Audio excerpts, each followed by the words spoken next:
Welcome everyone to Rising Out of the Chrysalis Stories That Inspire with Marissa Grace, where we share life stories of struggle and triumph, not only of my own life experiences, but also through the experiences of my own guests, as a way to help you have breakthroughs and find hope in your own life.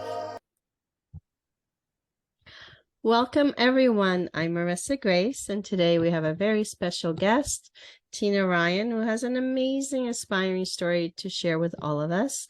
Welcome, TEENA. I'm so glad that you're here today. Thank you so much for having me. It's a pleasure to join you today. So TEENA, you went through this experience, which you've been married for quite a few years, and then you ended up going through this divorce that really affected your life tremendously. So why don't we start there? Tell us exactly, how that started, what led to the divorce, and how your experience through it to where you are now. Look, I'd have to say that there were those signs all the way through our relationship, little angels talking to me through people and going, "You sure this is right? Are you sure you're on the right track?" And of course, I am a reformed control freak. So from that perspective, I thought I knew exactly where I was going and exactly what was intended for me. But when my second son was born, it was literally the week he came out of hospital, my now ex-husband had a meltdown, had a complete and utter meltdown, and said things to a new mother that new mothers don't want to hear about. I didn't want to have this baby. And I'm going, hey, back that truck up a little minute, because my children are both IVF children. So they took a lot of time, a lot of effort. It's not like it's a Saturday night and a couple of glasses of wine and then whoops, we're pregnant. This is an intentional practice in which you know exactly what you're getting as an end result out of it. And I think from there, it was literally, for me, that was a shut-off point in terms of, I'm not really sure that I want this to continue, but it took probably 7 or 8 years for me to get to a point where I said, we are done. I was raised Catholic, so, you stand up in front of 110 people and you say, for better or worse, richer or poorer. But for me, that constant question in my head was, how much worse does it have to get? Shouldn't being married and having children, and I understand there's going to be ups and downs, but shouldn't a majority of your time be a joyous, happy, we've got these 2 miracle children, we've got each other, we've got a successful business, we've got a lovely home. Shouldn't our time together be a joyous experience? And unfortunately, through my own trauma, and I think his own trauma, it was just this hideous melting pot of 2 people that weren't very happy, but didn't know how to say they weren't very happy and didn't know how to put the right steps in place to fix it. So my eldest son had just turned 12. My husband came home one night and I just went, we're done. And I don't think I even had a conscious thought coming out my mouth. It was all intuitive. And I just went, I'm done. I can't do this anymore. I want a divorce. Done. And that process, I think, of me moving out of the home took about 6 months, and there was massive grieving process in there for all the things that I thought my life should have looked like. But then there was this kind of opening up and working out that I could walk in my door and not have to be bad already. I could walk in my door and light a candle, pour myself a glass of scotch, eat vegetarian food, because that's what I like to do, not what the rest of my family like to do, and just had an opportunity to discover myself without the label of mother and wife and daughter and sister and who was I underneath all of these clothes that had been put on top of me that weren't necessarily my fit, my style, my shape, you know, all of that sort of stuff. So it was a process of, I think, 6 years from the time I said I'm done to the time that we were officially divorced, financially separated. But I wouldn't change it for the world. And my youngest son said to me about 6 months ago, Mum, I'm really glad you left Dad. And I was like, oh, this is a massive permission slip. I'm not going to say anything and I'm just going to wait to hear what he's got to say. And he said, I don't think that we would have the relationship we have. And I don't think I would have the relationship I have with my brother or my dad if you hadn't left him. So that was like, oh, because you always have that guilty of breaking up my family. You know, my kids are going to be displaced. They're having to move from home to home. But it was just a thank you very much. I did the right thing. I knew I'd done the right thing, but it brought confirmation that this was the right choice. Yeah. So I want to ask you, because, you know, sometimes, you know, we go into a marriage, we have this idea of what marriage is going to be, right? You know, we have a picture that's been installed on us, whether it was through our parents or society or through movies, or, you know, that it's going to be this, we're going to have the big house with a white fence and all these children and so forth. Did you have like an expectation or a picture in your head going to this marriage of how it was going to be in the beginning? Well, look, if I can put it this way, my dress was pale blue, so I was a Cinderella version in human form. So I had this idea that, you know, I loved this man, I made a commitment to him, and I just believed that we would get married and be happy and have babies, and I would live happily ever after. That was the concept. But I don't think at that point in time, no one ever talked about knowing yourself better, doing any personal development, you know, going and having counseling together as a couple so that you know how to shift and grow and change. And we'd never had any discussions about how we were going to raise children, how we were going to manage money, what roles we were happy playing, you know, what roles were a non-negotiable that we wouldn't do. I think we both went into it very unprepared. And I think a lot of couples go into relationships really unprepared for the reality of living with another human. That I don't have brothers. I've got no idea, apart from my dad, I have no idea how men moved, how they thought, how they needed cave time, all of the things that came with living with a man. It's essentially trial by fire. You know, you have to work of course, these things out because we're going in with the idea of the Cinderella story. Correct. Exactly. And I was the embodiment of that on my wedding day, down to the dress, down to every single detail. I think there was more effort and energy and intention put into the day than there was put into the relationship. And I think if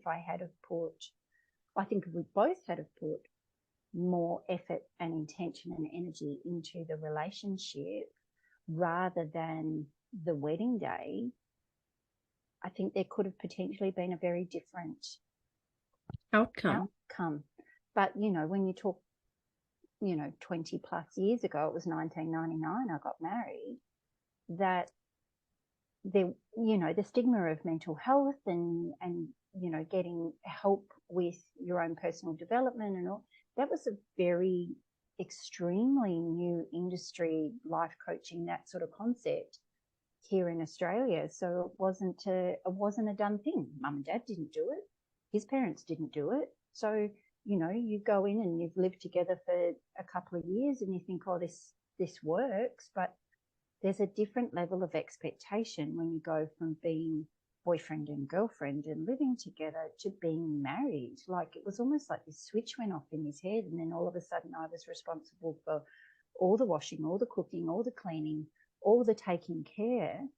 And all he was responsible for was mowing the lawn, going to work, and drinking coffee. You know, it just says, So he married his mother. correct, correct. And you don't, and the biggest thing is, I think, that you don't see that until you're up and out of the relationship, that you can view it from a 360 point of view rather than being the ostrich with your head in the sand, because you really can't see what's going on. So it comes in, not only that, but what happens through the marriage is, as individuals, you grow. Yeah. Right? You go through a growth development, and you might be going through different stages of it. So you might be growing and becoming more self-aware, where he's kind of still stuck of where he is. So if one person is growing and the other one is not, then you're no longer at that same level that you were when you first dating or got married, right? Yes. Yeah. And unfortunately, I think for us, by me becoming a mother, that changed my energetic signature, and the gap just continued to deepen between the two of us, because no longer was he my center of attention. My boys became my center of attention, because they're infants and they need you, and they need your undivided attention. And he didn't cope very well with that. But as I, went along that motherhood journey, I began my own personal development journey and started reading, and then started looking at the relationship and, how he treated me, watching his parents, how they operated together, how my parents operated together. And I just went, I don't like the energy of where this is all coming from. But it took a long time to kind of go, this is definitely not for me, and this is definitely not the road I want to be on. I want to choose something different. And giving yourself the permission to do that takes a lot of guts. Yes, it to does. be able to walk away, and you think you're going to get support from the immediate people around you, and it's quite surprising when you don't. And the people that you thought that would stand up behind you fall away into the ether. They disappear, and it can be your parents, it can be your siblings, it can be your best friends. All of those people that you thought would be there to hold you up don't necessarily have the strength that's required to help you through that process. A lot of the times you have to garner that from inside yourself. And that was a bit of a rude awakening, I think, for myself to work that out. Because you thought they were going to be there and help you out. But by them not being there, because they probably had a different perspective looking from the outside, right? And they have their own belief system and how they view marriage, being themselves being married. They, the older generation have that, being Catholic especially, that you stick with it regardless of what you go through. That's what society expects of you to do, and you shouldn't deviate from that, right? So here you come on and say, no, I'm doing something different. It kind of goes against, what they've known all their life. So in a way, it's probably they don't even know what to do or how to help you. Yeah, and I think the thing is, like, in their generation, in the sort of like late 70s, early 80s, if you were leaving a marriage, you were leaving it for someone else. You'd met someone, you fell in love, you'd had an affair, and then you decided that you were going to leave your marriage. But when someone up and leaves a marriage for nobody other than themselves, it just, the equation in their brain doesn't make sense. Like, they can't make 1 and 1 add up to equal 2. It just doesn't compute for them at all. But for me, it made the greatest amount of sense. It's one of those times where your brain is going, no, no, no, but everything else within your body is saying, you need to move. You need to get out. This is the time to do it. And that was the instinct I had to follow, because I'd been following the script in my brain for all those other years, and it wasn't serving me. I was becoming a shadow of who I had the potential of being. So I think that was the biggest driver for me in getting out, was following my own true path. And he was part of it, but not the entirety of it. Right. Because you were following a path that wasn't aligned with you. It wasn't you. Correct. You know, you were doing what was expected of you, not what you really needed to do.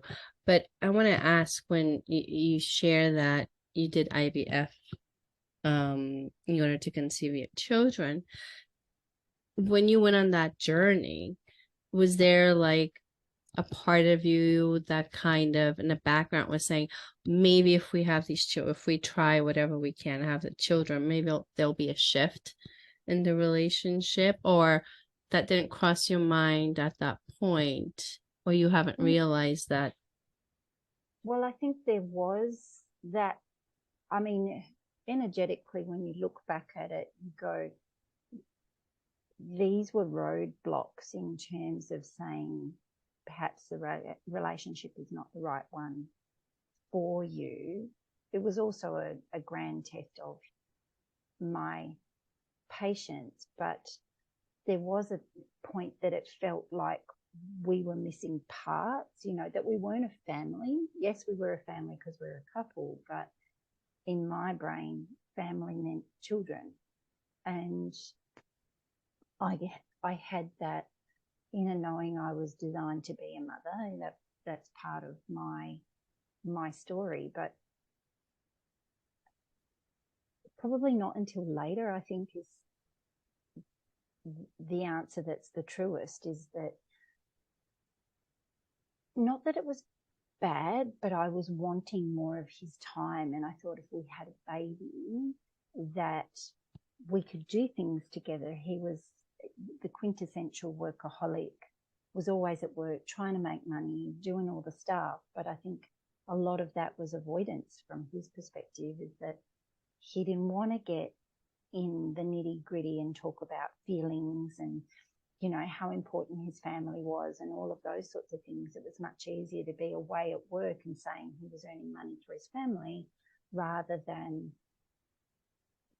getting in with the muck and being a parent and all the emotional stuff that comes from being a parent of small children and dealing with their way of working out the world through their emotions.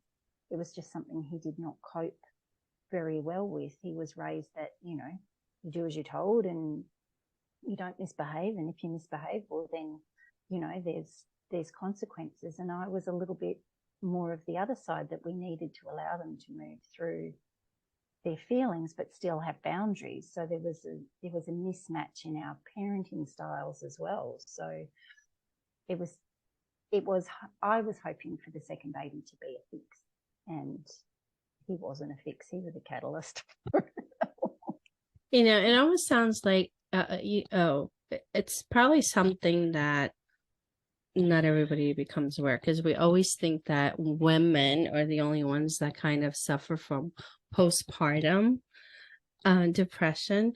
But I do believe it affects men, the father, because after the child is born, they go through this realization or change in themselves, and oftentimes triggers these emotions where they're either going to be fully involved, or they're going to just totally reject the idea of being a dad, right? And they kind of just totally back away. And, the fear starts. And I think that's the hard part, isn't it? Yeah. And, I don't think it's more that they see what their example was.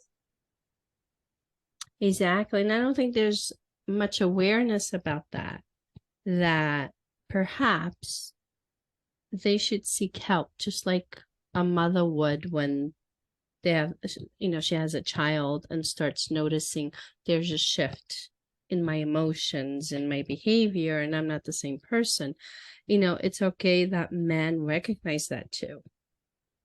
There's a new child, there's a new human, and it's scary for them because like now they think that there's a new responsibility, right?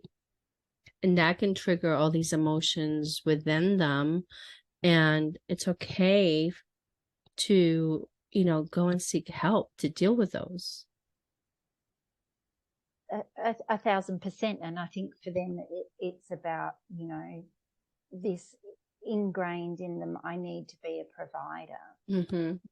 But it's not solely about the provision of money. It's about being the provider of safety within their own emotions. So for them to feel comfortable within themselves, because then that provides the safety for the family to feel safe and cared for and well loved. But when their emotions are topsy-turvy and you add in a new mother with all of her hormones going through all the changes that it does, and you've got a new infant that isn't settling particularly well, and our second son had silent reflux, so he didn't sleep and we had next to no sleep, so you add sleep debt into the mix and it becomes a very ugly situation for a family, because there's all these different emotions swirling in the air, and a new mum going, I desperately need your help, and he's running out the door because he can't cope with the level of heightened emotion that's in the house. And then you're going, but I don't get an escape. Exactly. And you're the one that needs 24/7. the most help at the time, because you're the one tending to the baby. So I kind of went through a similar experience with my first child, because just around the time she was born, my husband actually incurred an injury, so he was not able to help, and because of that injury became very depressed. So he was emotionally and physically unavailable through the that time where I needed the most help. He couldn't even pick her up. So and then just became emotionally totally unavailable right after. So that was a challenge, and she was also very sick the first few years of her life, so I was always running to the doctor and different specialists trying to figure out what was wrong. So it becomes very stressful on the mother who needs the rest, right?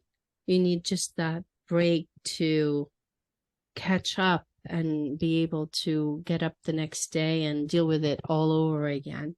So you kind of depend on that partner to at least be present or support you or be there to help somehow. When they're not there, becomes a pretty big challenge.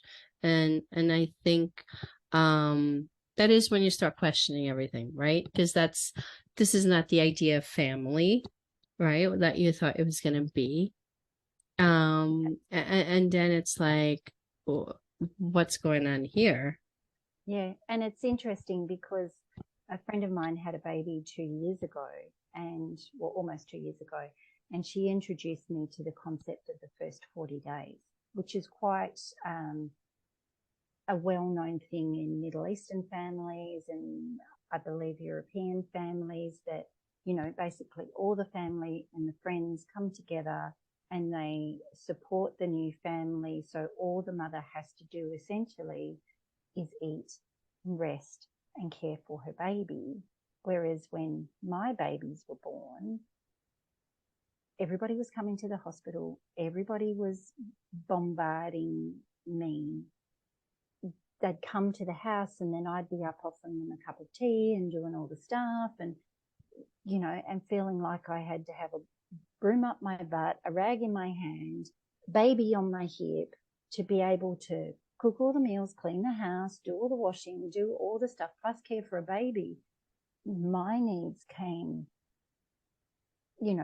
down the rank of about, I was number 100 before everything else. And then there was the guilt factor that if I wasn't able to keep on top of the washing, the house chores, all the grocery shopping, all the stuff that still needs to be done, there was no time for me to rest, to recuperate, to process the concept that I had literally grown a human and passed him out my body.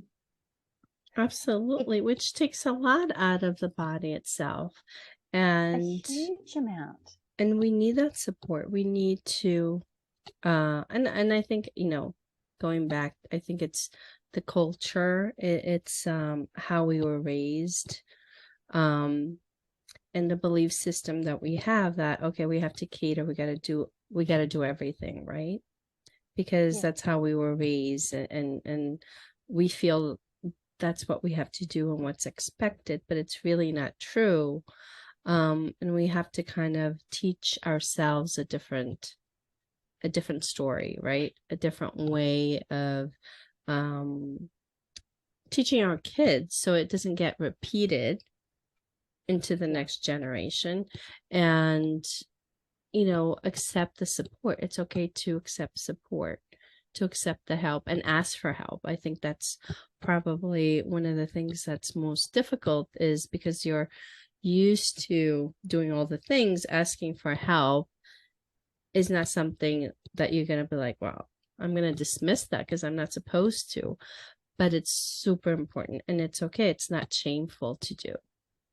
No, and I think asking for help, irrespective of the season of your life, as to whether you are newly married, you're a new parent, you're a parent of young children, you're a parent of teenagers, you're going through separation, or you're going through divorce, or you're going through loss, or just any change that you have in your life, it's so important to put your hand up and say, I don't have the instructions for this part of my life. Who can I seek out that has traversed this bit, that can pass on their wisdom to me in a way that I feel more comfortable with the process I am about to go through, or that I am going through, or I've come out the other side and I'm still not comfortable with what it was that I went through. How can I get someone to help me make sense of it all in my own brain, so that then